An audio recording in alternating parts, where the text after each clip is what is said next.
Tai visi, aš trumpai, visi, kas prisijungia šį kartą, pirmą kartą, tai sakau, kad mes kaip Strasbūro lietuvių sąjunga vykdome šį prevencinį projektą prekyba žmonėmis tema. Ir visos Prancūzijos mastu. Tai labai smagu, kad prisijungėte ir matau ir Lyonas, ir Bordo, ir Pietų Prancūzija, ir jaunimo atstovai. Ir būsite tokie vedliai ir pernešti šitą informaciją visiems kitiems. Taip pat ir lankstinukus ir visą kitą spausdintą informaciją. Tai šiandien, dar kas prisijungs, šiandien vykdysime antrus virtualius mokymus ir vis dar ateina žmonės. Ir pirmąją viešnią tai kalbinsim Sonatą Mickutę, tai vyresnioji patarėja viešumo saugumo politikos grupėje iš Lietuvos vidaus reikalų ministerijos. Ir tai jau ne pirmas projektas, kai užsienio lietuvių bendruomenės vykdo prevencinės priemonės, kuria video ir kitas priemonės, kad šviesti lietuvių bendruomenės įvairiose šalyse, kaip Anglija, Vokietija, Ispanija. Ir džiugu, kad šiemet mums pavyko laimėti šį projektą ir vykdyti ir šviesti Prancūzijos lietuvių bendruomenę. Tai trumpai aš tiek ir perleisiu žodį Sonatai. Labas vakaras. Ačiū, kad pakvietėte dalyvauti šio vakaro mokymuose. Iš tiesų, turbūt tik tai antrą kartą tenka gyvenime taip vėlai prisijungti į Zoomą ir skaityti pranešimą. Pirmą kartą teko dalyvauti Italijos lietuvių bendruomenės organizuotame seminare ir iš tiesų labai šilta atmosfera tokiuose seminaruose būna dalyvaujant lietuvių bendruomenėms.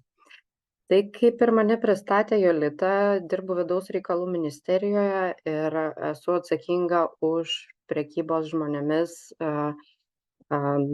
srities koordinavimą Lietuvos mastu. Taip pat Lietuvą atstovauju ir tarptautinės organizacijose, tokiose kaip Europos Sąjunga ir Jungtinės tautos.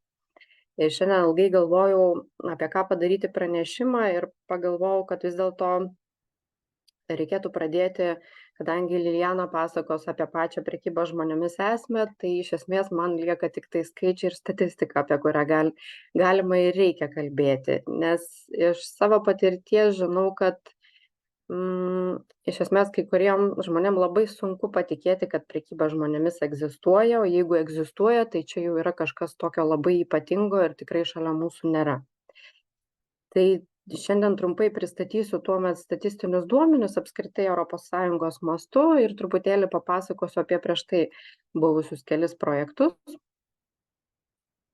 lietuvių bendruomenėse. Kažkaip matau, kad vėl nematau savo pranešimo. Kartelį pabandysiu išjungti.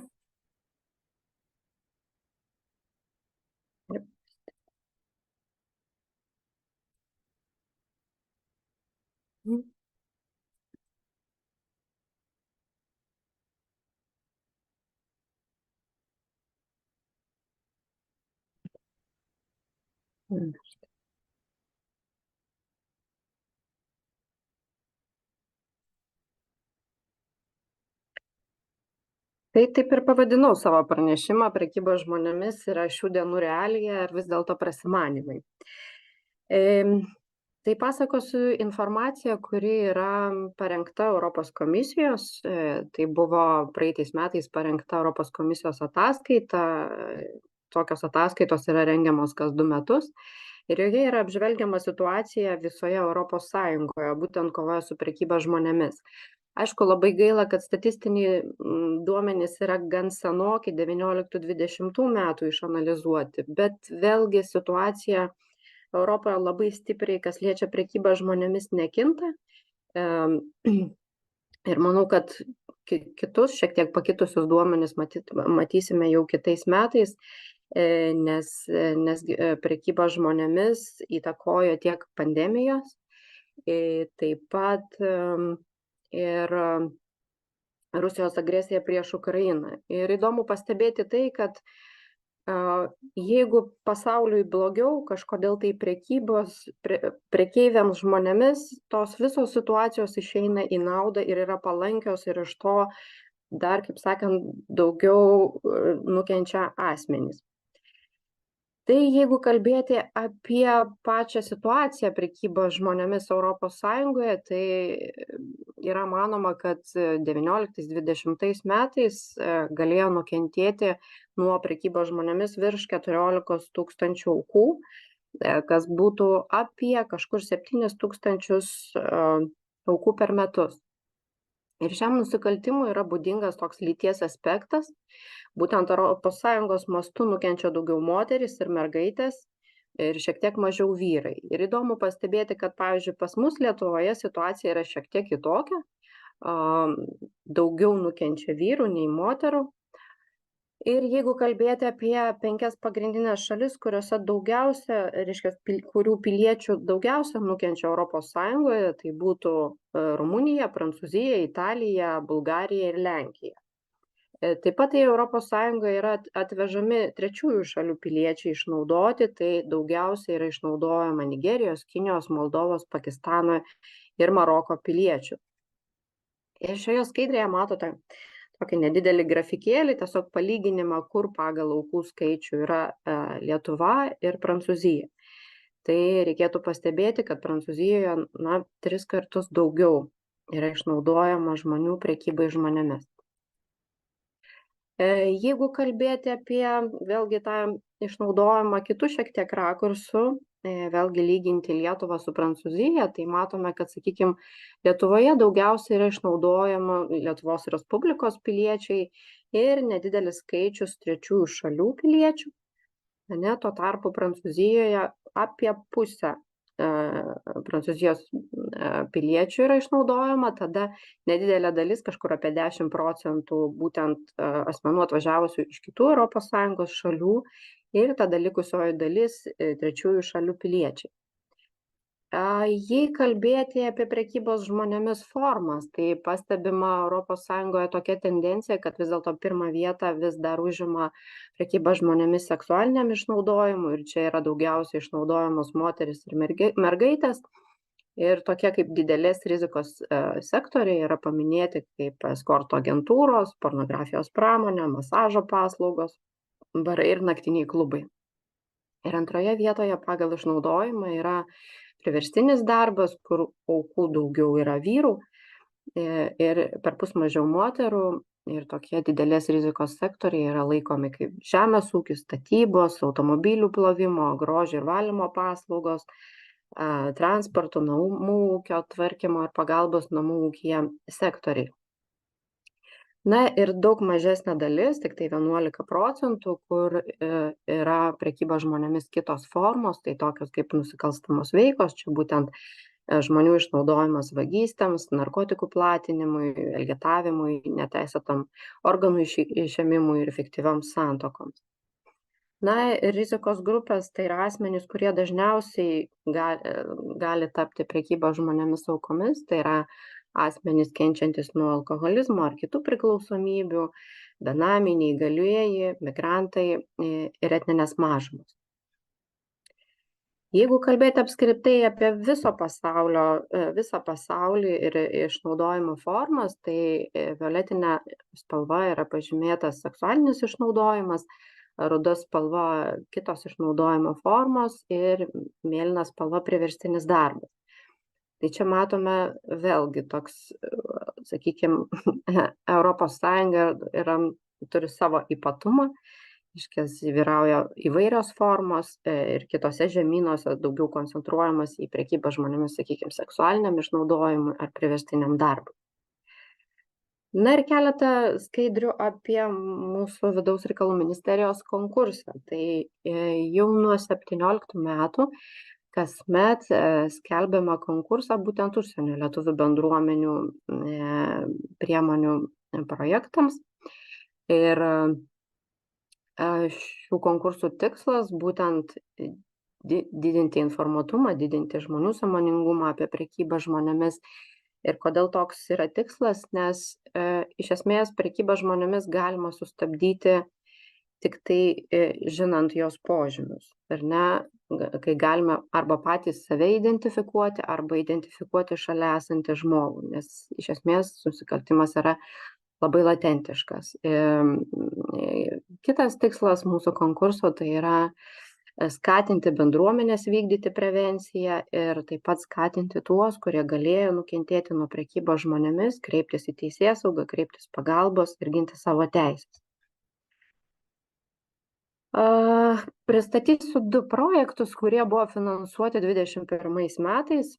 Tai vienas iš tų projektų buvo jau mano minėtos italų lietuvių bendruomenės, būtent italų lietuvių profesionalų klubo projektas pavadinimu Prekybos žmonėmis prevencija Italijos lietuvių bendruomenėje, būtent italų lietuvių profesionalo klubo informacinės pagalbos langelis Tu ne vienas.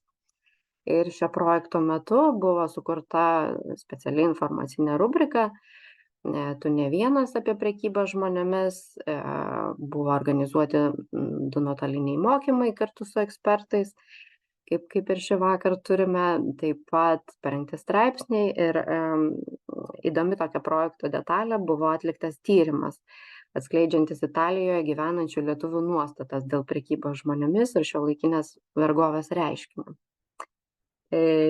Bei dar vienas projektas Jungtinės karalystės.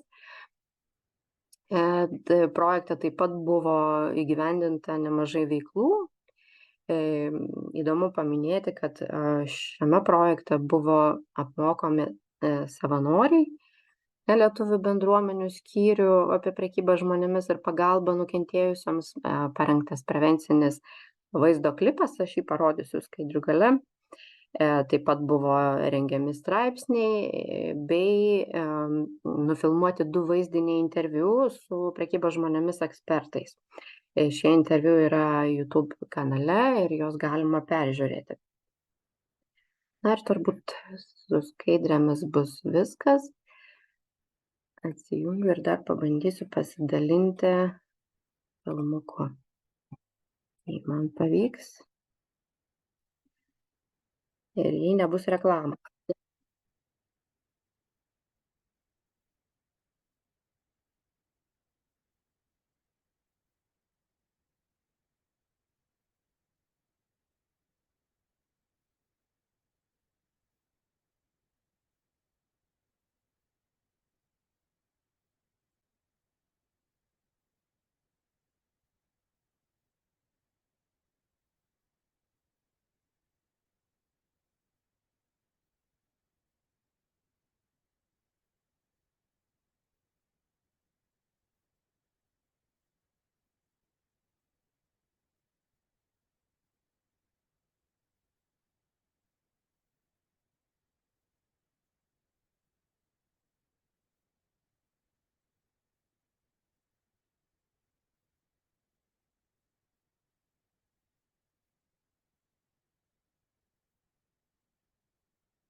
Tai būtų tiek iš mano pusės. Ačiū labai už dėmesį. Jeigu būtų klausimų, tai galėčiau atsakyti.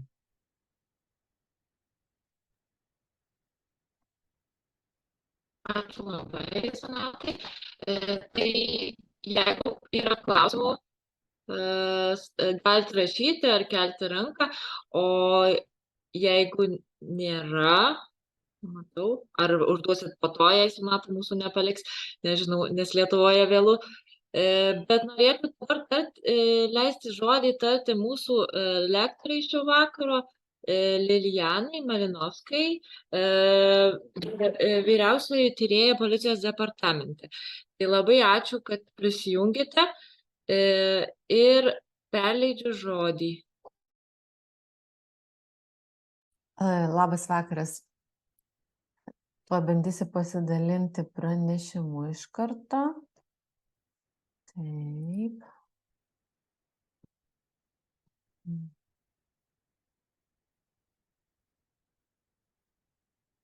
Taip, noriu paklausti, ar matote, nes per daug ekranus, tai galiu nematyti Matyti. visko, ką matote. Kas gerai. Taip. Taip. Labas vakaras visiems, esu Lilijana Malinovska, dirbu policijos departamente. Mano darbo Lietuvos policija patirtis yra 12 metų ir visą šitą laiką dirbu prevencijos srityje. Tai prekybos žmonėmis sritis tikrai yra man žinoma, tačiau požiūris į šią veiklą ir apskritai jos vykdymą ir prevencijos vykdymas keičiasi kasmet. Kaip ir minėjo Sonata, vis su naujais įvykiais pasaulyje keičiasi ir pati prekybos žmonėmis nusikalstama veika, tiek formos, tiek išnaudojimas ir tiek jų mastai. Tai mano darbas rytis yra kuruoti įvairias prevencinės veiklas Lietuvos policijoje nacionaliniu mastu. Tai vat vienas iš tokių mano artimiausių veiklų, tai irgi yra glaudus bendradarbiavimas su bendruomenėmis. Labai džiaugiuosi, kad esu šiandien čia, dalyvauju ir turiu galimybę susipažinti su jūsų bendruomenė. Taip, kadangi laiko turim tikrai nedaug, aš bandysiu perteikti tas žinias, kurias turiu ir supažindinti jūs su prekybos žmonėmis. Iš esmės trumpai aptarsime tiek savokas, tiek formas, tiek verbavimo technikas, aptarsime taip, kaip atpažinti aukas, pakalbėsime apie bendruomenės vaidmenį ir pasidalinsiu naudingais patarimais. Labai kviečiu dalyvauti diskusijoje, nes turėsiu klausimą jums ir tikiuosi, kad galėsim taip pabendrauti. Tik noriu dar Jolitos paklausti, kiek aš turiu laiko iki... Tai duodam valandą, jeigu žmonės nepabėgs. Ir tada jeigu turit klausimų, gal galite tada rašyti, tiesiog aš pranešiu net ir pranešimo metu, ką man daryti. Taip, galima ir taip. Gerai, ačiū. Tai pirmas klausimas iš tikrųjų būtų dalyviams, kaip jūs manot, nuo kada prisideda prekybos žmonėmis? Čia mes turim kaip ir 4 tokias tezės, tai išnaudojant žmogaus pažeidžiamumą verbuojant, užverbavus žmogų, kai yra žmogus verčiamas lytiškai santykiauti, priverstinai dirbti, galbūt vogti, ar kai žmogui taikomas fizinis smurtas ir grasinimai. Kaip jūs galvojat, kuri iš šitų frazių yra tinkamiausia, nuo kada prasideda prekyba žmonėmis?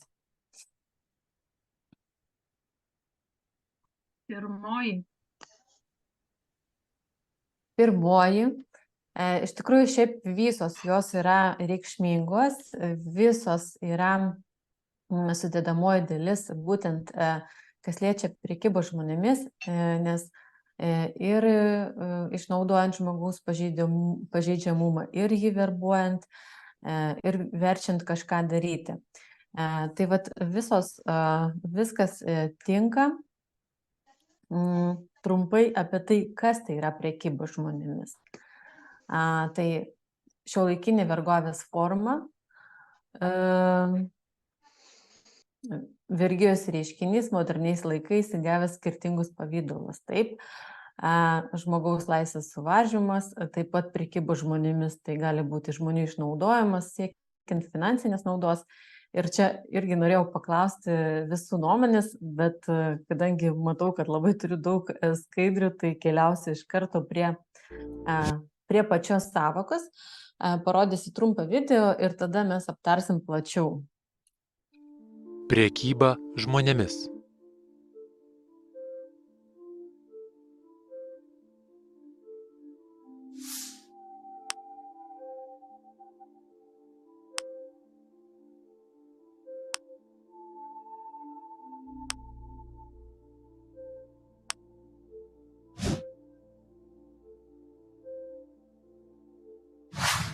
Prekyba žmonėmis. Žmogaus pirkimas, pardavimas. Kitoks įgijimas ar perleidimas. Verbavimas, gabenimas. Laikymas nelaisvėje, vartojant fizinį smurtą, grasinimus, atimant galimybę priešintis, naudojant apgaulę, priimant ar sumokant pinigus. Į prekybos žmonėmis pinkles dažniausiai patenkama per žiniasklaidą, socialines medijas, skelbimus, asmeninės pažintis, įdarbinimo agentūras, gimines.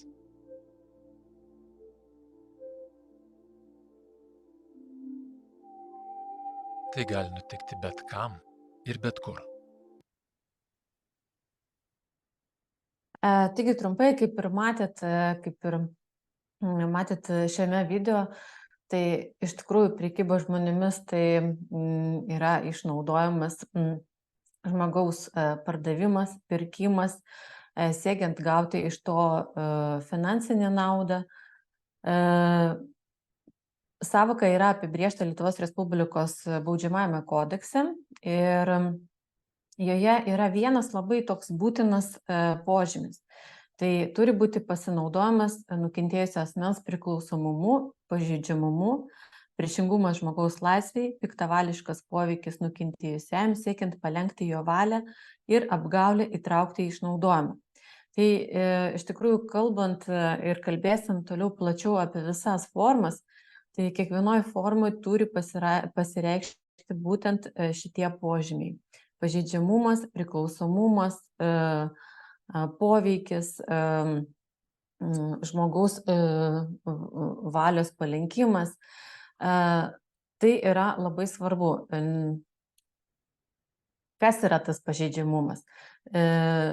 Nes dažnai tai ir trukdo atpažinti tiek tyrėjai, tiek apskritai paprastam žmogui, kuris nėra susidūręs su prekyba žmonėmis, kasgi tai yra. Tai čia gali būti apskritai pažeidžiami yra visi vaikai, tai yra asmenys iki 18 metų, socialinių įgūdžių stokojantis asmenys, žmonės, kurie turi priklausomybę, kurie vartoja alkoholį, narkotinės medžiagas, lošėjai, jie irgi yra pažeidžiami dėl to, kad galima pasinaudoti jų, sakykime, priklausomybę. Psichikos ir elgesio turintis sutrikimų asmenys. Asmenys, kurie yra nelegaliai dirbantis, pavyzdžiui, šalyje. Asmenys nepasiturintis, turintis sunkią materialią padėtį, nedirbantis. Asmenys, kurie visiškai galbūt net neturi išsilavinimo. Ir aišku, mažamečiai ir nepilnamečiai, kaip ir kalbėjau. Toliau pakalbėsim, kaip tuo galima pasinaudoti, nagrinėjant kiekvieną atvejį atskirai, bet būtent pažeidžiamumas yra pagrindinis požymis, kalbant apie prekybą žmonėmis atvejus, kuris reikalingas ir turi būti pamatytas kiekvienoje byloje. Šiek tiek trumpai apie pačią prekybą žmonėmis, apie tą šiuolaikinę vergovę. Čia mes matom atvaizdą, vergo atvaizdą, kaip jūs galvojat? Kuom jis skiriasi nuo dabartinės, pavyzdžiui, nuo dabartinių asmenų, kurie tampa prekybos žmonėmis aukomis? Kodėl jam yra uždėtas, kodėl jis uždengta burna, kodėl antkaklį turi? Ar galėtumėte atsakyti šitos klausimus?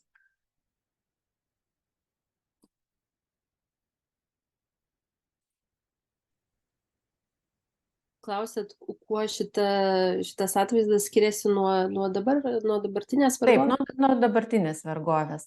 Ar skiriasi, ar nesiskiria, kokia jūsų nuomonė? Tai dabar gal nieks burnų neriša ir ant kaklų grandinių nededa, bet tos grandinės jos tokios nematomos, manau, daugiau psichologinis galbūt tas toks vergavimas. Taip, teisingai. Iš tikrųjų atrodo, kad tai mums jau labai nutolęs atvaizdas ir mes tikrai tokių nematom, bet iš esmės viskas lieka tas pats. Ir pavyzdžiui, senovėj tikrai vergams buvo užrišama burna kaip priemonė jų kontroliai nuslopinti, kad jie negalėtų pasisakyti, kad jie negalėtų šaukti pagalbos, paprieštarauti. Bet iš esmės dabar žmonės, kurie irgi yra prekybos žmonėmis aukomis ir dažnai yra išnaudojami, jie tikrai irgi yra tokioje situacijoje, kuomet negali nei paprieštarauti, nei pasisakyti. Ir, sakykime, tas pats antkaklis tai yra priemonė, kuri yra kontrolės priemonė tam, kad, sakykime, savininkas galėtų savo vergą kontroliuoti jo judėjimą, tuo pačiu įbauginti jį. Ir aišku, čia buvo dar tokia simbolika vergų. Tai iš esmės šiomis dienomis kontrolė lygiai taip pat aukų yra. Tai nėra antkaklis, bet šiaip aukos yra kontroliuojamas ir jų judėjimas, judėjimo laisvė, viską, ką jie daro, viskas yra žinoma, tai yra kameros ir panašiai, įvairios priemonės naudojamas tam, kad auka negalėtų nei pasisakyti, nei pabėgti, nei judėti ir, sakykime, kažkaip savo padėti.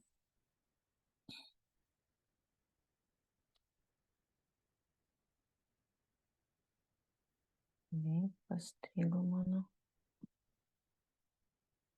Tai iš esmės tai prekybos žmonėmis tikrai nėra kažkoks naujas reiškinys istorijai ir apskritai, kalbant apie prekybos žmonėmis, tai vergai buvo jau senovėje, o tiesiog dabar ši sąvoka pradėta naudoti. Ir pirmą kartą prekybos žmonėmis sąvoka buvo užfiksuota dokumentuose 1889–99 metais. Lietuvoje šią sąvoką pradėta naudoti, tai yra oficialiai ją pripažino 98 metais, kai Seimas priėmė Baudžiamojo kodekso straipsnio 3 dalies papildymą, kuriame nustatyta baudžiamoji atsakomybė už tokios nusikalstamos veikos rūšį. Turime tokį įdomų dalyką, kad net galime kiekvienas iš mūsų paskaičiuoti, kiek vergų dirba mums šiomis dienomis. Ar esate girdėję kažką apie tokį puslapį? Tai vat siūlau surinkti arba mobiliajam telefone, arba kompiuteryje šitą nuorodą galima tiesiog parašyti ir šitam puslapį galima praeiti tokį testą, kuris yra sudarytas iš 15 klausimų, kur paskui turėsite atsakymą, kiek vergų šiandien dienai dirba būtent jums.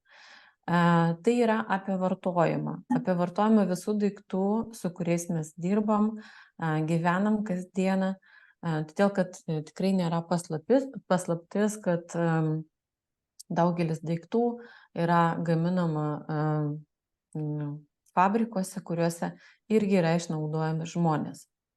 Tai vat šiaip toks vienas įrankis, jeigu turėsit susitikimų su savo bendruomenės atstovais, taip pat ir savo patiems irgi galite pasižiūrėti.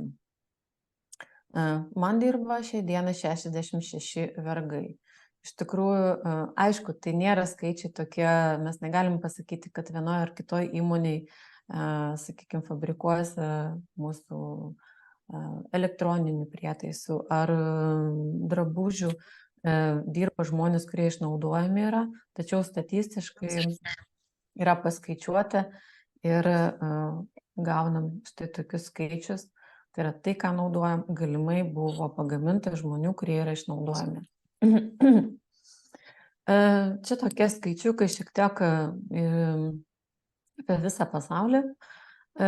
Statistikos aš šiandien jums nepateiksiu, jau mano kolegė apie tai šiek tiek pakalbėjo, tačiau šiuo metu pasaulyje yra 49,6 milijonai aukų, tai yra prekybos žmonėmis aukų. Skaičius oficialesnis, kurį siūloma naudoti, tai yra 27,6 milijonų.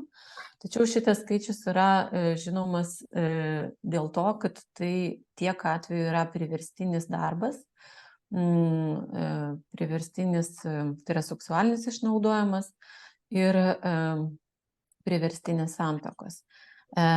Visi kiti atvejai yra labiau latentiški, tačiau siūloma kaip oficialų skaičių naudoti šitą, tačiau šalia eina ir šis skaičius, tai yra tikrai didelis skaičius išnaudojamų žmonių, būtent prekybos žmonėmis nusikaltimui. Situacija Lietuvoje ir tendencijas, tai irgi, kaip ir minėjau, skaičiukų nesakysiu, tačiau trumpai. Sakykime, 23 metais buvo pradėta 11 ikiteisminių tyrimų dėl prekybos žmonėmis ir iš to galima tokias padaryti šių metų aktualės. Tai formos yra, kaip ir minėjo Sonata, seksualinėms paslaugoms, tai yra, aišku, kol kas ši forma yra pati populiariausia, išnaudojamas darbui ir išnaudojamas nusikalstamoms veikoms vykdyti. Dėl išnaudojimo nusikalstamoms veikoms šiemet kaip tendencija, bet čia kalbu apie Lietuvą, tačiau tai yra ir visam pasauliu aktualu.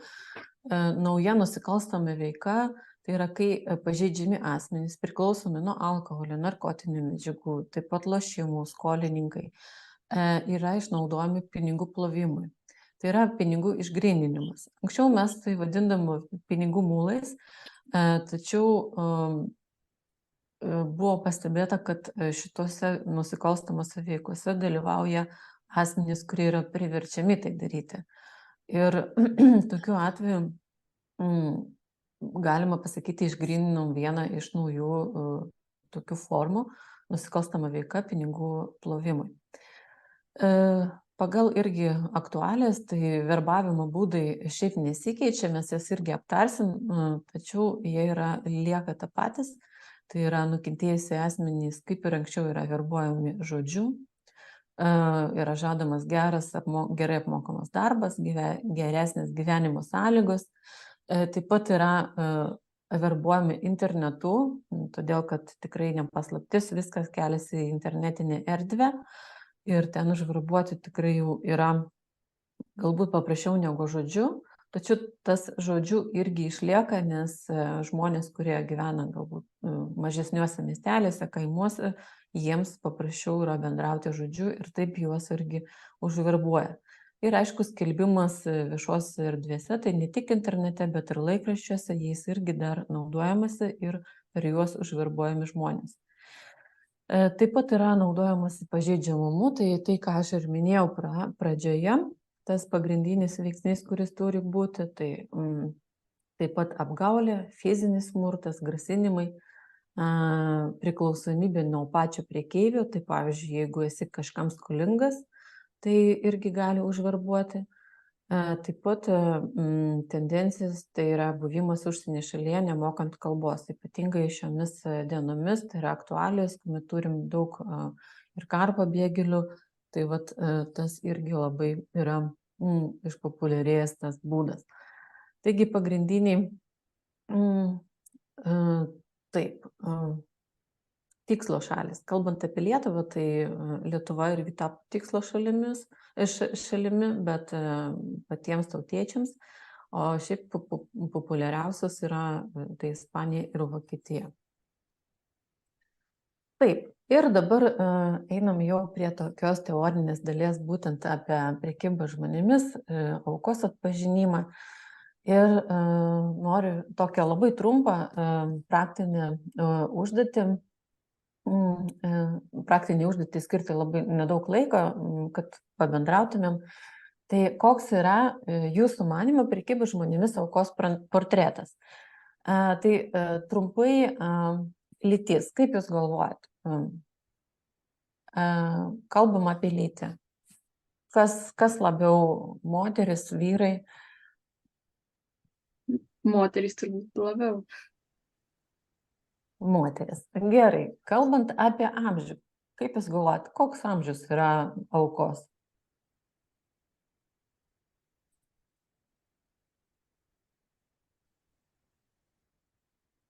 16-25 metai. Aš dabar nesakysiu atsakymų, tiesiog pasufleruokit, pakalbėkim. Taip, ir toks amžius irgi. Tai kaip mes kiekvienas įsivaizduojam, ar ne? Kaip Taip, kaip kiekvienas įsivaizduojam, nes čia užduotis tiesiog pakalbėti, sužinoti, kas kiekvienas galvoja, kas yra ta prekyba, kokia auka, kaip jie atrodo. Išvaizda galbūt, ar galima atpažinti auką pagal išvaizdą? Tai manau, veidas vis tiek gal išduoda kažkoks liūdnas, turėtų būti susikrimtęs. Žmogus turi būti vis tiek manau, iš veido daug ką gali pasakyti. Koks gali būti aukos būdas ir, sakykime, socialinė padėtis? Į vieną galim šitą. Labiau atsiskyręs gal nuo kitų, toks mažai bendraujantis, tai lengviau jį, kaip čia, priverbuot, kaip sakant. Taip, tai, vėl pamečiau pelytę, atsiprašau. Tai iš esmės, minutėlę kažkur peršykam. Iš esmės taip, kalbant apie lytį, tiek vyrai, tiek moteris tampa prekybos žmonėmis aukomis. Skaičiai labai skiriasi procentaliai nežymiai, galima sakyti, kad beveik vienodai, nes moteris, aišku, išnaudojamas yra labiau seksualinėms paslaugoms, vyrai išnaudojami darbui, priverstiniam, pavyzdžiui, nusikalstamam veikom daryti, moteris taip pat daugiau priverstiniai santuokai, tačiau skaičiai maždaug yra vienodi. Tiek vyras gali būti, tiek moteris. Nuo lyties iš tikrųjų tai nepriklauso, nes nusikaltėliai tikrai turi tiek būdų, kad skaičiai patys matė, tai yra milijoniniai ir kiekvienam jie suranda, tai tiek vyras, tiek moteris gali nukentėti. Amžius. Amžius iš tikrųjų yra, taip, jauno žmogaus amžius, ypatingai, pavyzdžiui, jaunimas dabar 16-15, papasakosiu vieną atvejį, turėjom Lietuvoje ir 13 metų auką. Amžius tai yra darbingas asmuo, vyras, moteris, tai iš tikrųjų tokio kaip, sakykime, negalima sakyti, kad iki 29 metų, bet iki 50, kuomet žmogus tikrai gali kažką nuveikti, tas amžius yra pats pavojingiausias. Iš išvaizdos taip galima atpažinti galbūt žmogų, jeigu jis jau yra tapęs auka, kalbant apie tai, ar jis dar gali tapti auka, galbūt tai galėtų būti žmogus nepasiturintis ir panašiai. Galima atpažinti, galima visai neatpažinti. Tai gali būti tikrai žmogus ir išsilavinimu, ir atrodantis galbūt net ir finansiškai neblogai, tačiau ne visada mes galime atpažinti auką. Socialinė padėtis lygiai taip pat. Tai gali būti tiek su išsilavinimu, tiek šiek tiek pasiturintis, gali būti visiškai nepasiturintis, be išsilavinimo, socialinių įgūdžių neturintis, neįgalumą turintis. Atrodo, kad ką tik kalbėjau, kad tai, pavyzdžiui, jeigu išnaudojamas darbui, tai turėtų būti darbingos asmuo, taip sveikas, bet ir neįgalumą turintis asmenys, jie irgi yra išnaudojami, pavyzdžiui, tokie veikai kaip išnaudojamas elgetavimu. Tai trumpai aukų atpažinimas, ne? Tai aišku, suaugęs asmuo, tiek ir nepilnametis, neturintis vidurinio išsilavinimo, profesijos, ne, arba mažai apmokamą darbą, gali turėti vaikų, gali neturėti vaikų, gali turėti žmonių, nuo kurių yra priklausomas, pavyzdžiui, galbūt, sakykime, neįgalumą turintys tėvai arba vaikai gali gyventi skurdžioje aplinkoje, nesutarti su artimaisiais arba apskritai nebendrauti su žmonėmis. Taip, gali būti asmo, kuris ir neturi nuolatinis gyvenamosios vietos, kaip karo pabėgėlis, migrantas ir panašiai.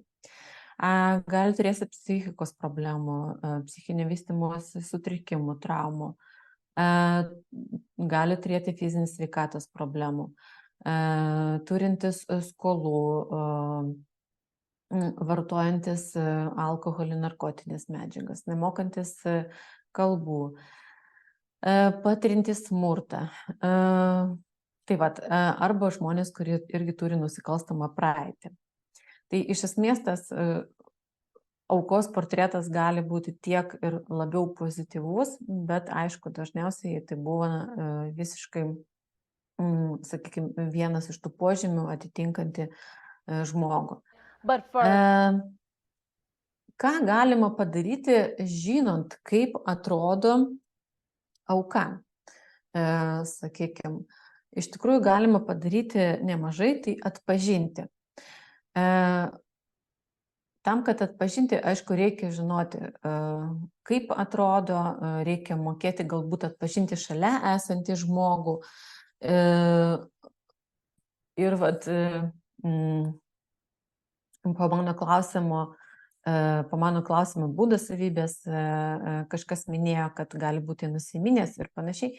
Tai žinant požymius, kaip atpažinti, ne, kaip gali atrodyti asmo, kaip gali atrodyti šalia esančio asmens palyginimui, galima atpažinti galbūt auką, netgi jai dar netapus auka, bet, sakykime, gabenimo, pervežimo metu. Čia aš kalbu apie vieną atvejį, kuomet Amerikoje stiuardesės buvo palydovės lėktuvo buvo mokymuose prieš tai ir taip pat buvo mokinamas atpažinti prekybos žmonėmis aukas. Ir parodysiu vieną reportažą. Vieną reportažą, kuriame buvo išviečiantas šitą istoriją, kuomet skrydžio metu palydovė pastebėjo vyrą su mergaite. Tačiau jai pasirodė pagal aprangą kažkaip netaip atrodanti ir netinkanti tam vyrui, ne?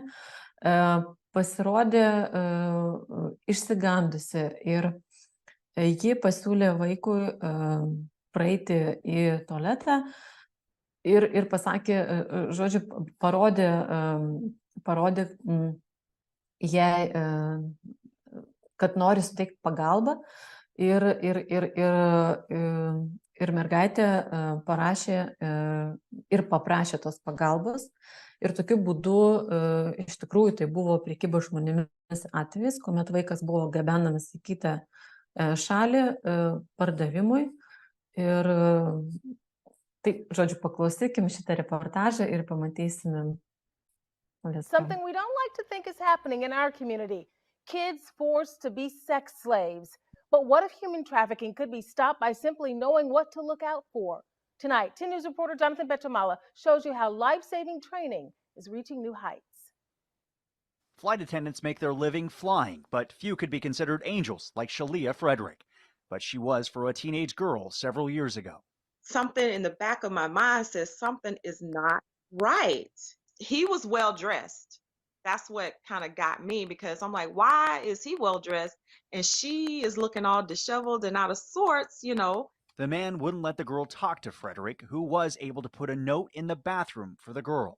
She wrote on the note that she needed help. The pilots were able to notify police, who made an arrest for human trafficking. I've been a flight attendant for 10 years, and it's like I'm going all the way back to when I was in training. Like, what in the world? I could have seen these, you know, these young girls and young boys and didn't even know. That's something every traveler could say. Look at this bird's eye view of Florida. It shows all of. Va, štai buvo toks atvejis ir iš tikrųjų, kai žinome, ką galim, ko ieškoti, kai žinome, į ką atkreipti dėmesį, Ir taip, tam, kad žinoti viską labai gerai, kartais net ir tyrėjai negali tam tikrose veiklose, pavyzdžiui, atskirti, ar tai yra prekyba žmonėmis, ar tai yra nusikalstama veika. Bet kai žinom bent jau minimaliai, į ką galime atkreipti dėmesį, tikrai visada verta pasižiūrėti aplinkui, galbūt kažkas vyksta negero. Tai vat šis gerasis pavyzdys iš tikrųjų yra apie tai, kai žinojo, į ką atkreipti dėmesį ir kaip padėti tam vaikui. Dėl kokių priežasčių tampama prekyba žmonėmis auka? Tai mes pakalbėjom trumpai, kaip ta auka atrodo, ne? Gali būti, kaip ir minėjau, kaip ir paprastas žmogus, niekom nepasižymintis, bet kaip ir žmogus kaip tik turintis labai daug požymių. Dėl kokių priežasčių tampama? Tai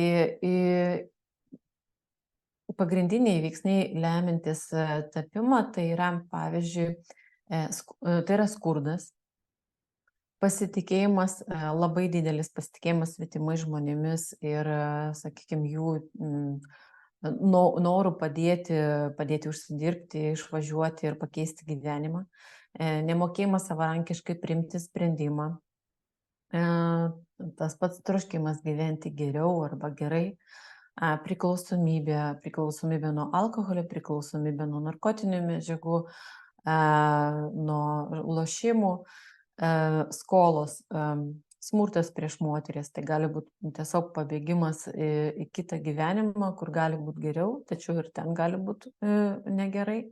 Socialinė atskirtis, izoliacija, tai yra visiškai nežinojimas apie tokius dalykus, kad vyksta prekyba žmonėmis, kad yra ir kad galima pakliūti į tokias pinkles, išsilavinimo stoka, netinkama socialinė apsauga. Tai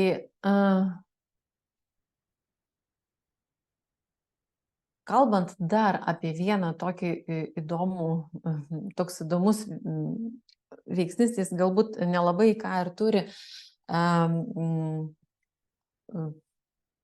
bendro su tuo tapimu auka, tačiau ir turi tas pats požiūris į moterį, požiūris į prostituciją, prekybą žmonėmis, seksualinėmis išnaudojimo aukas. Tai dažnai persipina jau galbūt su tuo, kuomet moteris tapo auka ir kai jai reikia įrodinėti, kad jie buvo auka ir panašiai. Bet šiaip kalbu apie platų požiūrį viso pasaulio, ne? Tai tiesiog kaip yra vaizduojama pati moteris. Kalbant apie žymių dizainerių, sakykime, plakatus, reklamas, jau moteris yra vaizduojama kaip seksualinis objektas.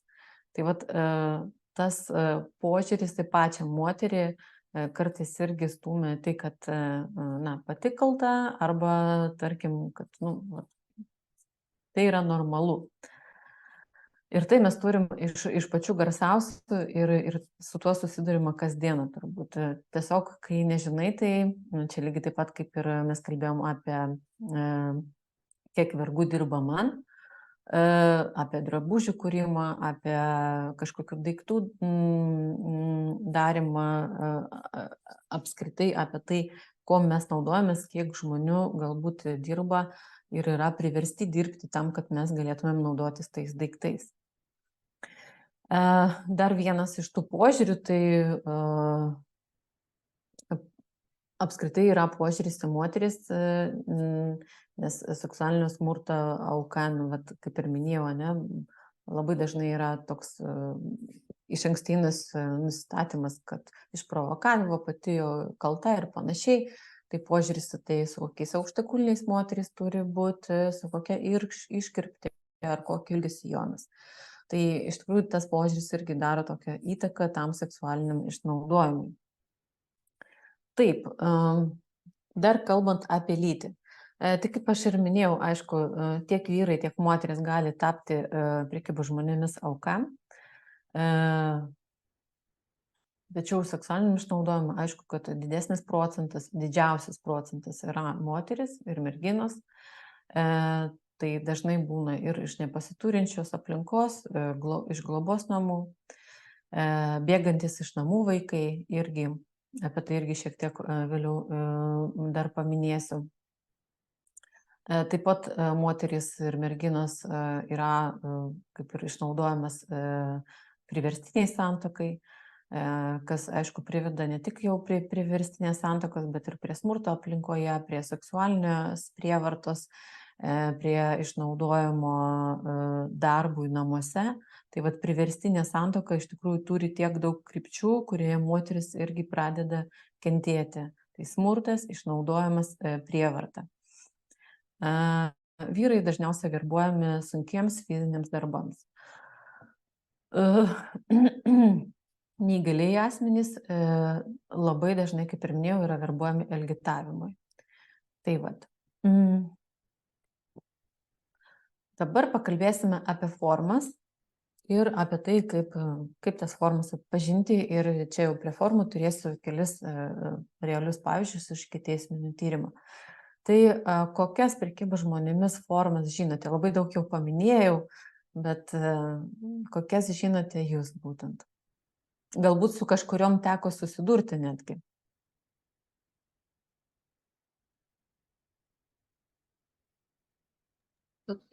Aš padėsiu, kol niekas neatsakinėja, tai vienas iš jų tai elgetavimas ar vaikų pornografija ir tada leidžiu kitiems.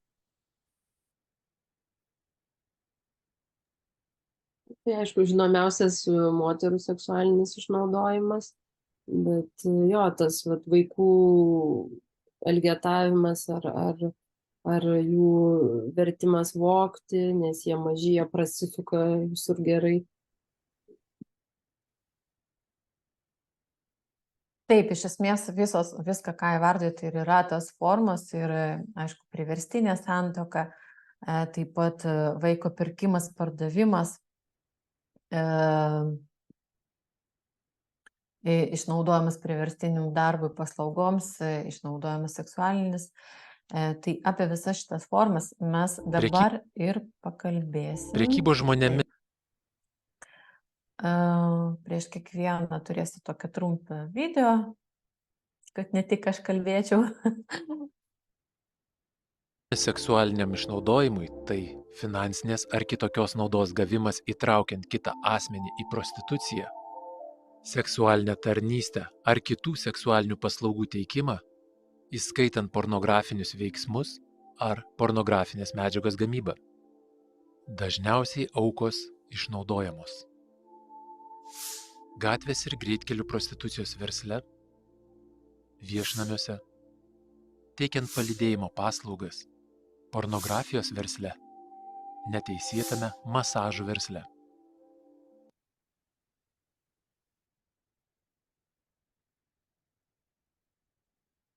Tai kaip ir minėjo Sonata, kaip ir rodo visi statistiniai duomenys, taip, prekybos žmonėmis seksualinio išnaudojimo tikslų yra populiariausia prekybos žmonėmis forma. Tai aukos pagrinde yra ir ES pilietės moteris, ir moteris iš Centrinės ir Rytų Europos, tačiau ir iš Afrikos.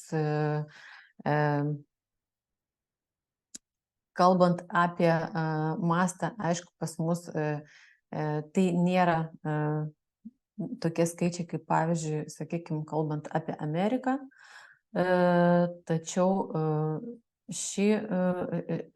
būtent ši forma yra populiariausia ir dažniausiai kartais ir net nematoma.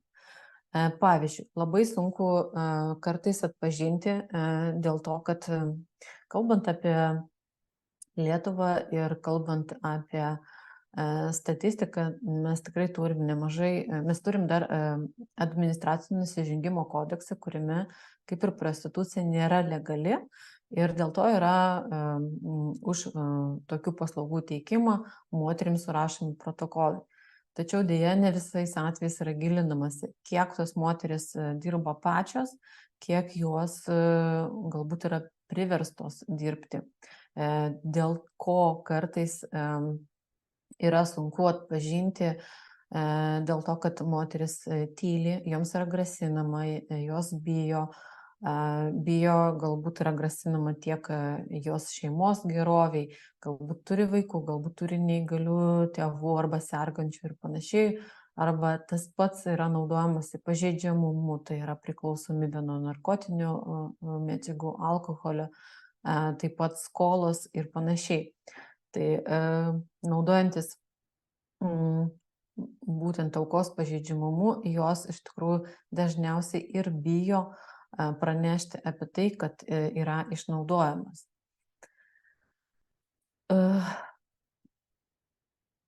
Trumpai parodysiu tokį video, tai yra, sakyčiau, toks socialinis eksperimentas buvo Amerikoje, nes kiekvienais metais Amerikoje vyksta žiūrimiausias sporto renginys, rungtynės, į kurias suvažiuoja tiesiog iš visos Amerikos ir aišku, tai yra dažniausiai vyrai. Visi važiuoja į tą miestą ir ten, kur yra didžiausia vyrų koncentracija, žinoma, kad yra labai didelė ir paklausa. Ten, kur yra paklausa, yra ir pasiūla. Ir žinant apskritai Amerikos mastus dėl prekybos žmonėmis, o ten tikrai yra labai daug atvejų, buvo sugalvotas toks kaip ir socialinis eksperimentas, būtent per šitas varžybas, tų varžybų kelių dienų eigoje važinėja toks automobilis, kurio viduje vyko toks performances ir žmonės galėjo atitraukti, aišku, dėmesį ir pagalvoti apie savo elgesį, nes, kaip ir minėjau, ten, kur didelė koncentracija vyrų, ten yra ir paklausa. Tai pasižiūrėkim, iš tikrųjų tai yra viena tokia iš priemonių, kurią irgi galima naudoti viešinant savo bendruomenės informaciją.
labai stiprus video, labai, manau, tiem kas jį pamatė, tai manau, kad tikrai susimąstė.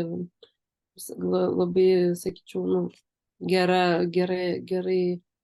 gerai parinktas formatas, labai šiaip įdomiai. Ačiū labai už pasidalinimą.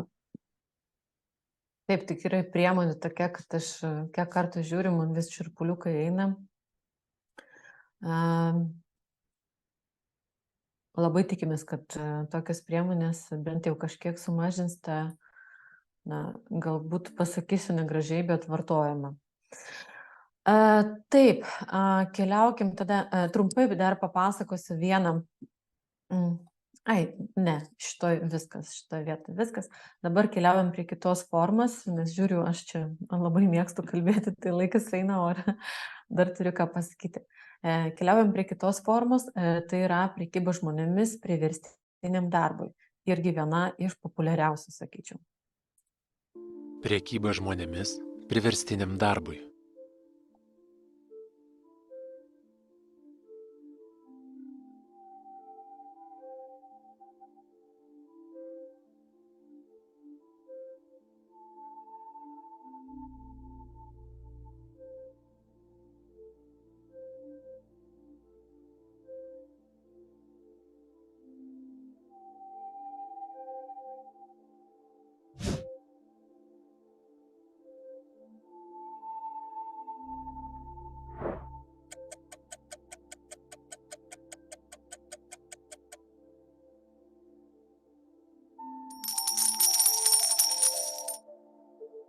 Prekyba žmonėmis priverstiniam darbui. Tai bet koks darbas, kurį prekybo žmonėmis auka verčiama dirbti prieš jos valią, vartojant fizinį smurtą, grasinimus, apgaulę ir atimant galimybę priešintis. Ilgos darbo valandos, nežmoniškos darbo sąlygos, darbas be pertraukų, darbas be atostogų, mažas užmokestis, didelis darbo krūvis, nelegalus darbas, skurdžios apgyvendinimo sąlygos, už viliojančio darbo pasiūlymo slepiasi priverstinis darbas. Netikėk pažadais. Taip, atrodo, kad iš tikrųjų, kaip taip gali vykti mūsų dabartinėme gyvenime, bet taip yra. Tiek skurdžios darbo sąlygos, tiek grasinimai, tiek fizinis smurtas, viskas yra naudojama tam, kad žmonės priversti dirbti nemokamai. Ir tas vyksta. Tai vienas iš tokių, jau galbūt ir girdėtų atveju, kuomet vištų fabrike dirbo lietuviai. Tai iš tikrųjų, kas užkabino, tai būtent pačios aukos pasisakymas, kad gyvename name, kurį niekas negalėjo užeiti, niekam negalėjom pranešti, kur esam, negalėjom bendrauti su žmonėmis, kurie dirbo vištų fermose. Sekmadienį būdavo laisvas laikas, jeigu išeidavom išgerti, pranešdavo, visas namas negaus algos. Dirbo antisanitarinėmis sąlygomis, vertė dirbti sulaužytais šonkauliais, tai reiškia mūšę, siuntė šunimis, darbuotojai iš alkio kartais buvo priversti gerti žalius kiaušinius, nemokėdavo algų. Iš tikrųjų atrodo, kad taip yra tolima, kad žmonės tikrai dar gali pakliūti į tokias pinkles. Atrodo, kad tiek daug apie tai kalbama, bet iš tikrųjų tai yra iki šiol ir žmonės taip dirba, pakliūna. Ir ką mes galim padaryti, kad taip nebūtų, tai aišku šviesti visuomenę, kad nepasitikėtų tokiais tuščiais pažadais. Tai kur dažniausiai yra išnaudojami, tai žemės ūkiai, viešbučių veikloje, viešojo maitinimo įstaigose verbuojami stiprūs vyrai, kurie galėtų pakelti sunkias darbo sąlygas ir gyvenimo sąlygas. Ir aišku, čia prekeiviai dažniausiai naudojasi, kad ir įdarbina, ir netgi sutartis duoda pasirašyti, bet dėja, kartais šito pasitikėjimo per didelio, vat, kaip ir minėjau, vienas iš požymių, kodėl žmonės pakliūna nepasitikėjimas, noras užsidirbti, jie ir pakliūna į tas pinkles. Tai kokie pagrindiniai požymiai, kad nereikėtų pasitikėti skelbimu, ne? Siūlomas labai didelis atlyginimas, siūloma nemokamai apgyvendinti, nemokamai nuvežti, ne? Pavyzdžiui, kalbant apie, sakykime, apie Lietuvą, bet nesvarbu, Prancūzija lygiai taip pat yra tranzito šalis, yra tikslo šalis ir yra šalis, kurioje išnaudojama, tai nereikia pasitikėti, kad nuveš kažkokią kitą šalį, kur tas siūlomas darbas. Tai vat, siūlomas apgyvendinimas, bet nėra jokių mokesčių aprašymo, nėra nenurodomas konkrečiai, kiek bus, koks darbas siūlomas, koks atlygis mokamas, jokių kandidatų į reikalavimų, nei kalbos, nei kompetencijų, nei išsilavinimo, ne? Toks skelbimas įdėtas irgi reikia žiūrėti fizinio asmens ir kartais šiaip reikėtų tikrinti skelbimų informaciją. Tai va tokie paprasti patarimai, kuriais jūs tikrai galite dalinti savo bendruomenėse, savo grupėse, socialiniuose tinkluose, kad žmonės, kurie galbūt karts nuo karto pasižiūrė arba galvoja apie išvykimą, kažkur gali pasinaudoti to. Taip, Lietuvoje irgi, sakykime, atrodo, kad jau visi viskas žino, bet netgi šiais metais buvo keli teisminiai tyrimai, kur, aišku, pas mus labai yra populiaru, tai pavyzdžiui, krovininių pervežimų, tai yra transporto tos įmonės, kur dirba ne tik tai lietuviai, bet dirba ir žmonės iš kitų šalių. Tai šiemet yra nukentėję pripažinti 2 vyrai, kirgizas ir uzbekas, kurie dirbo ir kreipėsi dėl nežmoniškų darbo sąlygų, dėl nemokamų atlyginimų, dėl jų išnaudojimo. Tai vat, taip pat turim ir kitokį atvejį, kuomet vienoje įstaigoje, kuri kaip ir teikia paslaugas priklausomiems asmenims, dirbo žmonės, tačiau per patikrinimų darbo inspekciją jie negalėjo atsakyti, nei kokį atlyginimą jie gauna ir apskritai ar gauna atlygį už ten vykdomą darbą, kurį daro nuolat. Tai vat irgi buvo vienas asmuo pripažintas nukentėjusiu ir taip atsirado ikiteisminis tyrimas dėl išnaudojimo dėl išnaudojimo priverstiniam darbui. Tai vat, toliau keliaujam. Sekanti forma. Dar yra patarimai išvažiuojantiems dirbti užsienį, bet aš turbūt pasidalinsiu savo pristatymu, kur irgi galėsite vėliau panaudoti šitą turimą informaciją. Taip, prekyba žmonėmis išnaudojimas nusikalstamoms veikoms daryti. Prekyba žmonėmis nusikalstamoms veikoms daryti.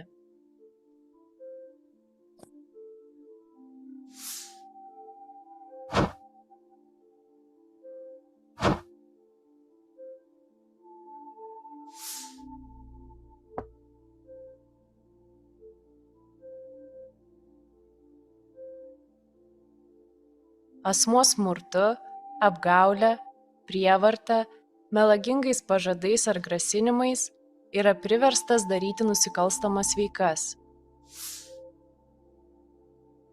Kišenvagystės, vagystės iš parduotuvių, kortelių duomenų ir tapatybės vagystės, užsiimti prekybą narkotikais, kontrabandą ir kitas nusikalstamas veikas. Prekyba žmonėmis nusikalstamoms veikoms daryti – viena dažniausiai pasitaikančių prekybos žmonėmis formų.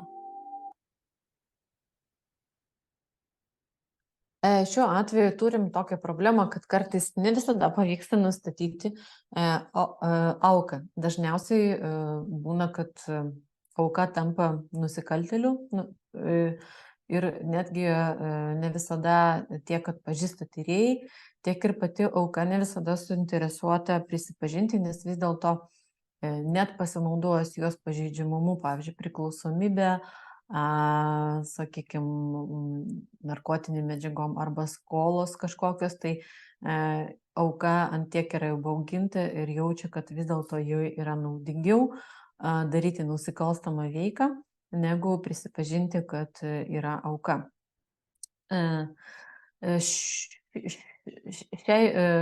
Šiuo atveju turiu vieną tokį pavyzdį, tai yra, kaip ir minėjau, jauniausias mūsų nukentėjęs asmuo nuo prekybos žmonėmis, tai būtent nusikaltimams vykdyti, tai buvo irgi viena byla Lietuvoje, 13 metų vaikinas, kuris gyveno mažam miestelėje, irgi buvo iš nepasiturinčių šeimos, šeima buvo socialinės rizikos sąrašuose ir mokykloje tiesiog tie, kurie yra autoritetingesni, tokie kietuoliai, pavadinkim, mokyklos, pasiūlė užsidirbti per savaitgalį vaikui pinigų. Ir aišku, tėvai, kadangi nelabai prižiūri, tai kaip ir savaitgalį išleido išvažiuoti į kitą miestą. Tačiau neišvažiavo į kitą miestą, o jis buvo vežamas į Daniją, kur turėjo iš ūkinių prekių parduotuvės vogti reples. Kelionės metu jiem viską paaiškino, kaip reikia daryti, kaip reikia vogti ir panašiai. Ir labai buvo aiškiai nurodyti, ką turi daryti, jeigu pagaus policija. Tai reiškia, turėjo pasakyti, kad atvažiavo pats sugalvojo ir panašiai. Tai va, ir aišku, pirmą kartą ir jam nepasisekė ir buvo pagautas policijos pareigūnais. Niekas juo nepatikėjo, kad jis čia pats atvažiavo ir, aišku, tokiu atveju buvo kreiptis tiek į ambasadą, iškviesti tėvai, vaikas buvo sugrąžintas į Lietuvą ir vis dėlto prisipažino, kaip kas vyko ir čia buvo toks sėkmingas atvejis, kuomet ir kaltinamieji buvo nubausti. Tai va, iš esmės naudojamasi ne tik tais vyrais stipriais, bet ir vaikais irgi nusikalstamoms veikoms daryti. Svarbu, kad tiek asmenys, kurie susidūrė su tą nusikalstamą veiką, kad galėtų atpažinti, kad vaikas arba asmuo yra auka šiuo atveju, bet ne tik tai tas, kuris vykdo nusikalstamą veiką.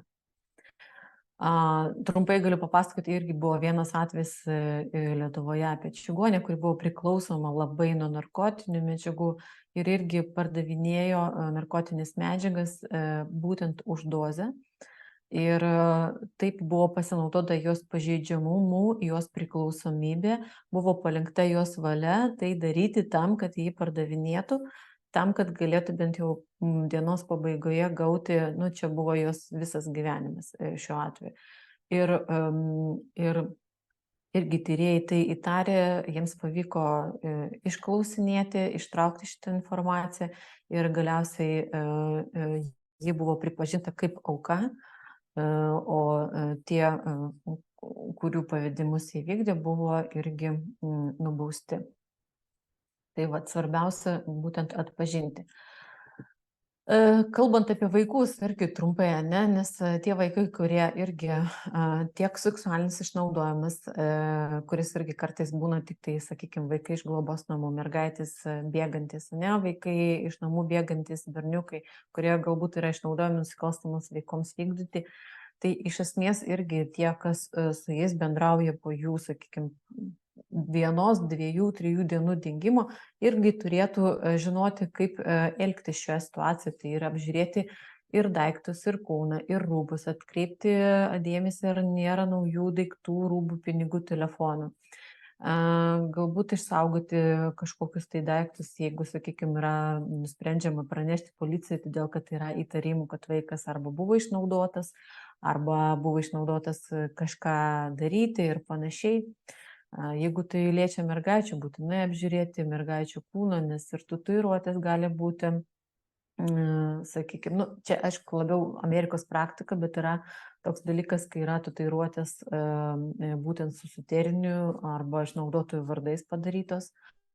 Išklausinėti, kur vaikas buvo, ką veikia, nustatyti galbūt maršrutas, aišku, jeigu yra pasitikėjimas. Jeigu vaikas nepasitikės, gali nieko nepapasakoti.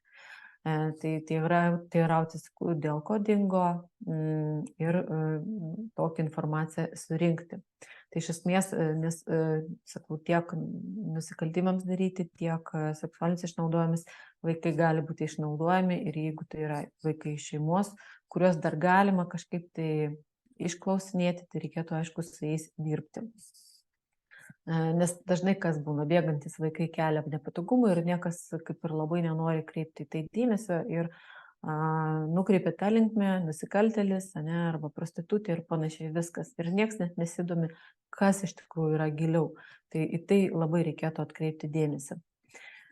Prekyba žmonėmis. Taip, dabar pakalbėsim apie išnaudojimą elgetavimą. Išnaudojimas elgetavimui.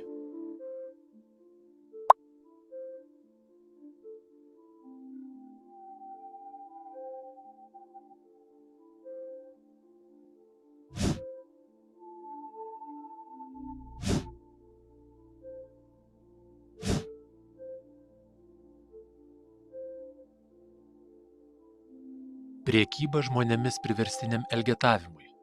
Priverstinis darbas arba paslaugos, kai prekyba žmonėmis auka prieš jos valią verčiama prašyti išmaldos, o jos gautos lėšos pasisavinamos išnaudotojo. Taip pat bet koks vaiko panaudojimas prašyti išmaldos. Auka. Nuolat stebima ir kontroliuojama, elgetauja valandas iš eilės bet kokiu oru.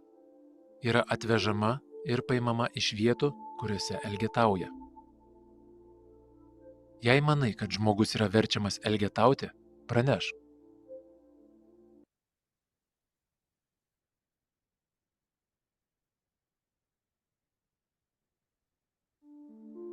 Taip, tai kaip ir matėme šiame video, taip yra išnaudojami elgetavimui nepasiturintis, motinos su vaikais labai dažnai ir neįgaliai asmenys. Iš esmės, kaip mes galim šitoje situacijoje padėti, tai jeigu mes pastebim, kad tas pats asmuo kiekvieną dieną toje pačioje vietoje galbūt būna, sėdi valandas, nežiūrint į orą, iš tikrųjų kyla klausimas, nes dažniausiai, jeigu žmonės, kurie prašo išmaldos, jie irgi, žinokit, ir savęs pagaili ir panašiai, o jeigu yra priverstinis elgetavimas, tai jie tiesiog yra priversti tai daryti, nes nežiūrint į nieką.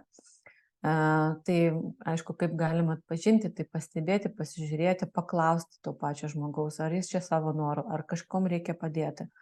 Galbūt reikia pagalbos nakvynės namų, nežinau, maitinimo ir panašiai. Taip pat visada galima pranešti tiek savivaldai, tiek vietos policijai, tiek bendruomenė arba kažkokia nevyriausybinė organizacija, kuri būtent šitoje teritorijoje veikianti yra. Ir tokiu būdu pabandyti žmogui padėti. Taip, ir dar viena prekyba žmonėmis forma, tai būtų Prekyba žmonėmis priverstiniai santuokai. priverstinė santuoka.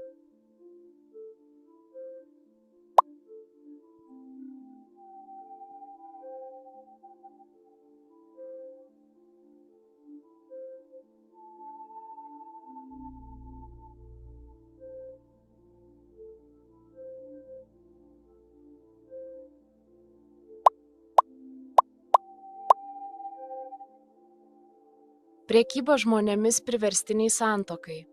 Asmens išnaudojimas santuokai sudaryti, pasitelkiant prievartą, apgaulę, grasinimus ir šantažą, neturint laisva valia duoto ir visiško vienos ar abiejų šalių sutikimo. Santuokinis gyvenimas virsta nuolatiniu smurtu ir patyčiomis, be galimybės ištrūkti. Už priverstinę santuoką slepiasi išdavystė, smurtas, kančia. Taip, priverstinė santuoka, aš jau ir prieš tai, ir prieš tai minėjau, kad iš tikrųjų ten, kur priverstinė santuoka, ten šalia yra smurtas, ten šalia yra išnaudojamas darbams. Tai vat, šiaip bendrai kalbant, tai latentiškiausia išnaudojama forma, tikrai procesas yra nematomas. Taip pat susitapatina su fiktyvia santuoka, kur teisiškai mes turim skirtumų. Tačiau atsiranda ir smurtas, ir seksualinė prievarta, ir priverstinis netgi vaikų gimdymas, išnaudojamas darbui namuose. Tai Šiuo atveju aukos gali būti įvairios, tai gali būti tiek neįgalios aukos, tiek gali būti ir pasiturinčios, ir netgi turinčios ir išsilavinimą, ir galinčios suvokti situaciją. Tai vat šiuo atveju labai toks svarbiausias veiksnys yra priklausomumas, pažeidžiamumas. Tada galima įrodyti, kaip, sakykime, yra su šita forma. Taip, ir dabar pakalbėsim dar apie paskutinę formą, kurią minėjau, yra pati dabar tokia, na, pavadinkim, viena, nežinau, topinė, sakyčiau, nes iš tikrųjų elektroninė erdvė, internetas, tai yra tai, kas įtraukia, tai apie pinigų mulus, kaip tas vyksta ir kokie vat patarimai, ką reikėtų daryti. Tai Lukas. Jis yra moksleivis, 11-okas. Pavogtų ar nusikalstamoms veikoms finansuoti skirtų pinigų plovimui vis dažniau pasitelkiami vadinamieji pinigų mulai. Žmonės, kurie savo banko sąskaitą už atlygį paskolina pinigams išgryninti ar pervesti į kitą sąskaitą. Labai dažnai aukomis tampa dar mokyklos suole esantys jaunuoliai ar jauni suaugusieji, neturintys pastovaus darbo ar mėginantis prisidurti prie neretai dar nedidelio studentiško atlyginimo. Taip pat žemesnės pajamas gaunantys asmenys. Aukas stengiamasi įtikinti, kad tokia veikla visiškai nerizikinga. Žadamas didesnis užmokestis, jei į veiklą auka įtrauks draugus. Pristatoma, kad viskas, ką reikės padaryti, tai išgryninti pinigus ar atlikti bankinius pavedimus. Aukos padeda nusikaltėliams išsigryninti vogtus pinigus ar slėpti nelegaliai įgytų, nelegalioms veikloms finansuoti skirtų pinigų pėdsaką. Dažniausiai iš šios spąstus sukčiai, prisidengdami darbo pasiūlymu, įvilioja nieko neįtariančius žmonės. Sąskaitų tarpininko ar apskaitininko darbo pasiūlymų galima aptikti daug kur. Socialiniuose tinkluose, šokančiose reklamose internete, suklastotose darbo skelbimuose. Savo aukoms sukčiai pasiūlymus siunčia elektroniniu paštu, žinutėmis ar netgi užkalbindami gyvai. Pinigų mulus verbuojantys sukčiai žada lengvą ir greitą atlygį. Nekelia jokių reikalavimų, patirties, išsilavinimo, kandidatų į darbo vietą, net jei pozicionuoja tai kaip apskaitininko darbą.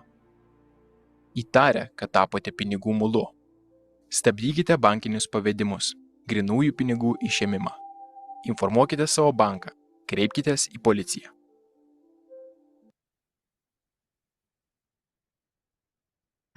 Taip, tai šiuo atveju tai buvo ir pasinaudojimas tiek to pačio asmens sąskaita, bet ir, kaip minėjau, atvejis, kuris buvo Lietuvoje irgi, tai kai reikia tiesiog išgryninti, kai eina žmonės ir išgrynina. Tai dabar, kadangi laikas jau spaudžia, praleisiu tokius dalykus, kuriuos mes jau kaip ir apkalbėjom. Trumpai tiesiog noriu dar, nežinau, aš persiusiu tikrai šitą prezentaciją, galėsite dar pasinaudoti, pasinagrinėti. Noriu tiesiog trumpai pasakyti, ką aš čia norėjau, vat, irgi labai svarbu yra saugumas internete, kas liečia vaikus. Nes būtent vaikai ir yra tie pažeidžiamiausi, kuriuos galima užverbuoti, pavogti, panašiai, arba, sakykime, priversti ten grasinant dėl kažkokių nuotraukų ir panašiai jau daryti ir seksualinio pobūdžio dalykus. Tai ką aš turiu omeny, tai yra kokie tinklai, stebėti, kokiais vaikai naudojasi, būtinai žiūrėti, kad naudojantis tais tinklais būtų nustatymuose lokacija nerodoma, ne? Kad negalėtų nusikaltėliai pasinaudoti tiek lokaciją, tiek visko tam, kad jeigu tas, kas yra už ekrano ir bendrauja su vaiku, pradeda grasinti kartais, pavyzdžiui, jeigu tu mane atsiųsi nuotraukas, aš žinau, kur tu gyveni ir ten ateisiu ir ten dar kažką padarysiu, ne? Ir vaikas galvoja, Dieve, iš kur aš žinau, kur aš gyvenu, bet kartais tiesiog pasidalinant kažkokią nuotrauką dar socialiniuose tinkluose ir nustatęs lokaciją, jau tas žmogus, sakykime, nusikaltėlis gali žinoti ir lygiai tokiu būdu grasinti ir manipuliuoti. Tai labai svarbu kiekvienam socialiniam tinkle pasižiūrėti, ar vaikai lokacija yra išjungia, nes tai yra labai svarbu. Pavyzdžiui, vienas iš pavyzdžių tai yra Snapchatas mylimiausias vaikų.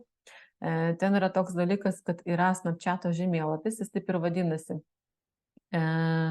Snapchat map.snapchat.com, kur tu gali tiesiog, pavyzdžiui, jeigu aš paspausiu Vilnių arba paspausiu jūsų miestą, ne, ir jeigu vaikai tuo metu naudojasi Snapchatu ir siuntinėja nuotraukas, aš galiu pasižiūrėti, kur jie randasi, kurioje vietoje ir lokacija bus į namų tikslumu.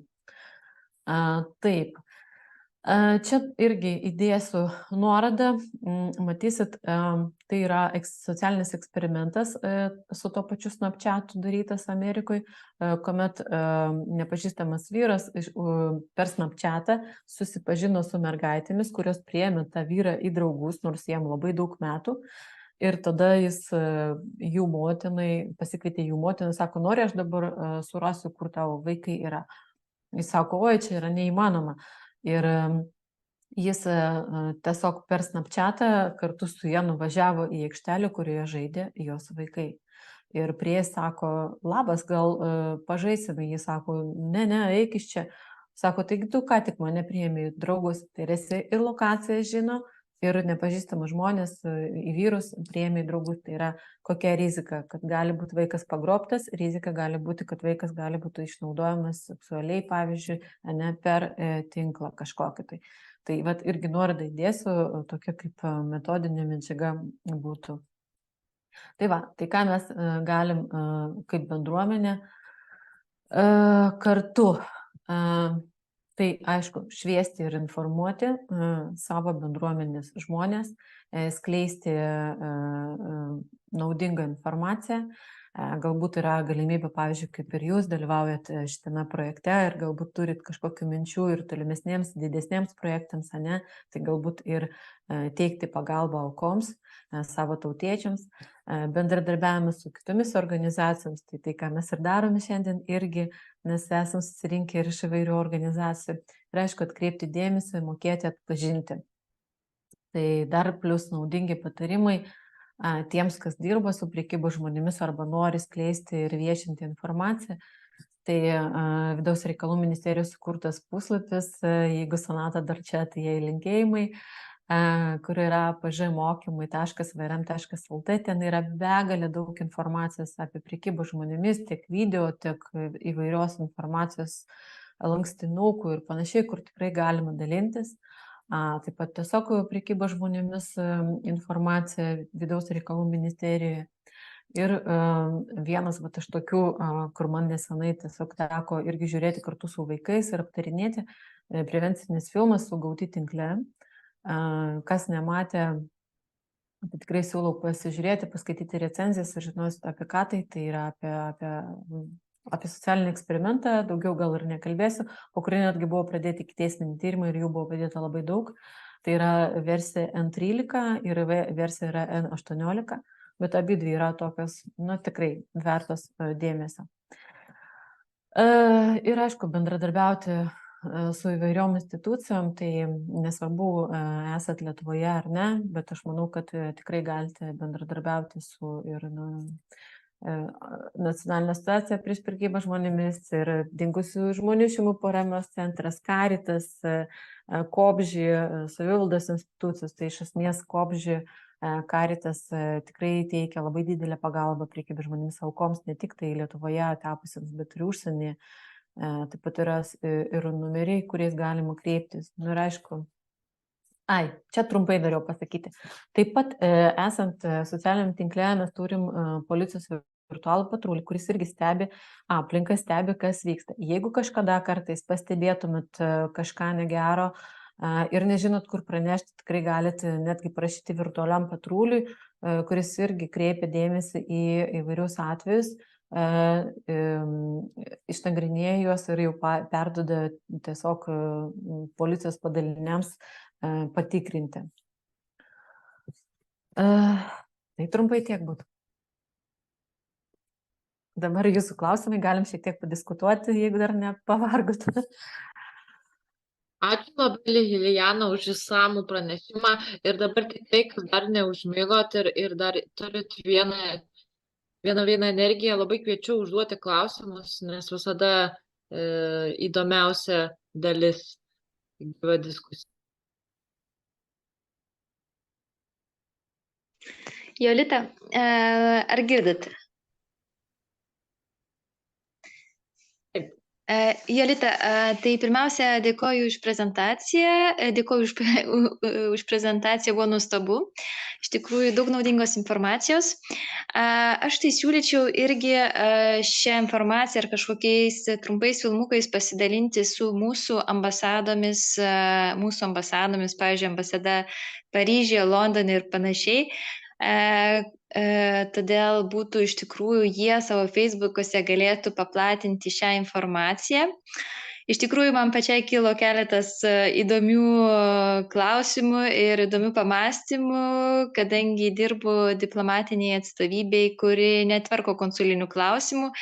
Tačiau dėl santuokos, pavyzdžiui, kai moteris yra lietuvė, visada skambina prancūzas vyras.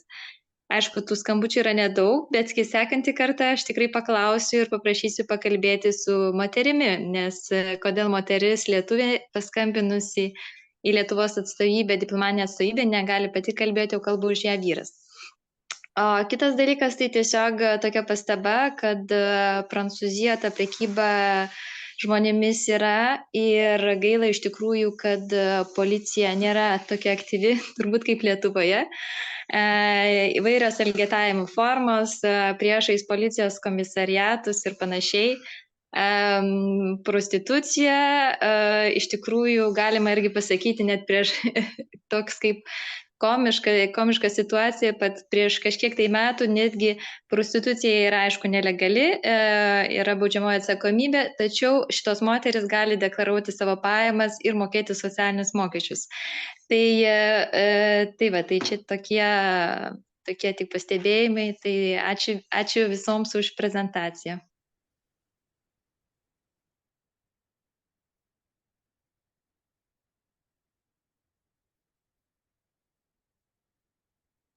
Aš irgi norėjau padėkoti Lilijanai, labai ačiū, labai išsamei viską nupasakojot.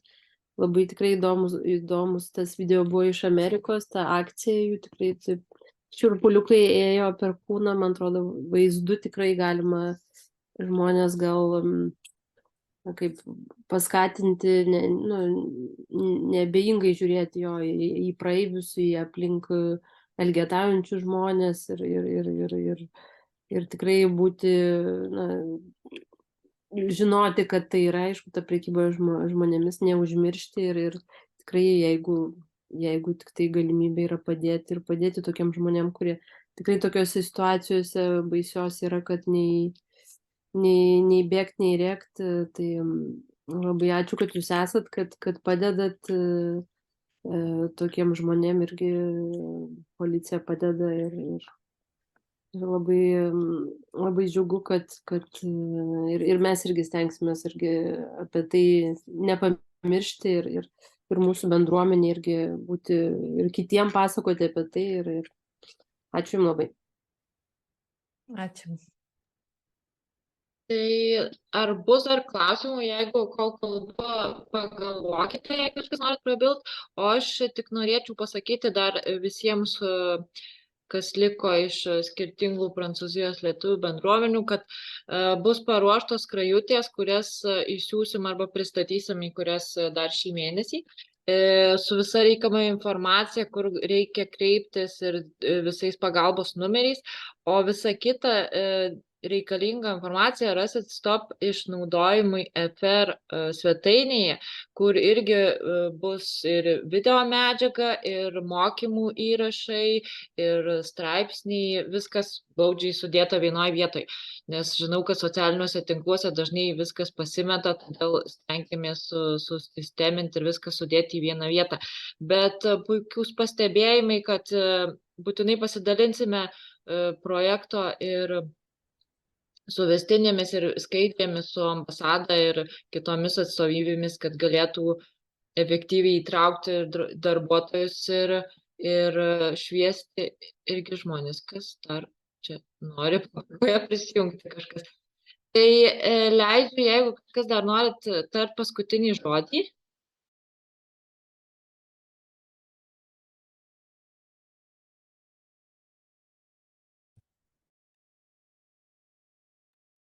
Jeigu ne, tai tada labai visiems dėkoju ir sakau gero vakaro, labai ačiū ir įrašą taip pat rasite neužilgo mūsų svetainėje. Ačiū Lilijanai ir visiems kitiems. Gero vakaro. Ačiū Jums už kvietimą. Gero vakaro. Ačiū, iki. Viso